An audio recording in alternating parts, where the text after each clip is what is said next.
Salutations, respected viewers. This is George from Ireland. Here I am on Tavistock Square in London. Behind me is a statue of Mohandas Karamchand Gandhi. He was born in 1869 in Gujarat, India. He was from one of the middling castes. He was a Hindu. His father was Prime Minister of one of the minor princely states. There were over 600 states in India at the time, so these had hereditary Indian rulers, all part of the British Empire. Anyhow, so he grew up, he was fluent in English. You must remember that was highly unusual in India at the time, when fewer than 20% of people were literate in any language, let alone in English.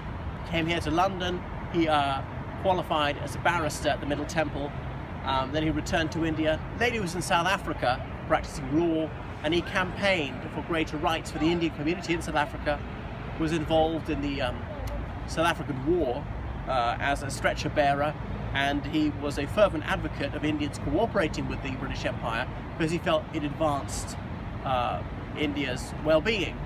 However, he started to be increasingly critical of the British Raj, returned to India with the First World War, though he did urge Indians to fight in the defence of the British Empire, which he felt was upholding the rights of mankind around the world.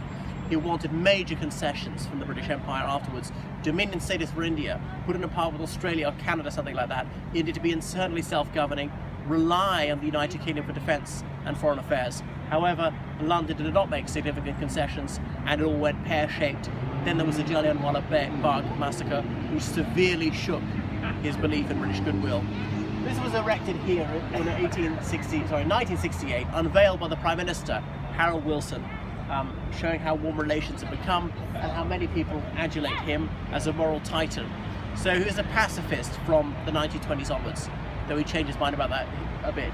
There are many pacifist memorials here in Tavistock Gardens. Anyway, that's Gandhi, someone who's well worth finding out about, and ironically he was assassinated in 1948 by a Hindu who was objected to Gandhi wanting to achieve reconciliation with Pakistan.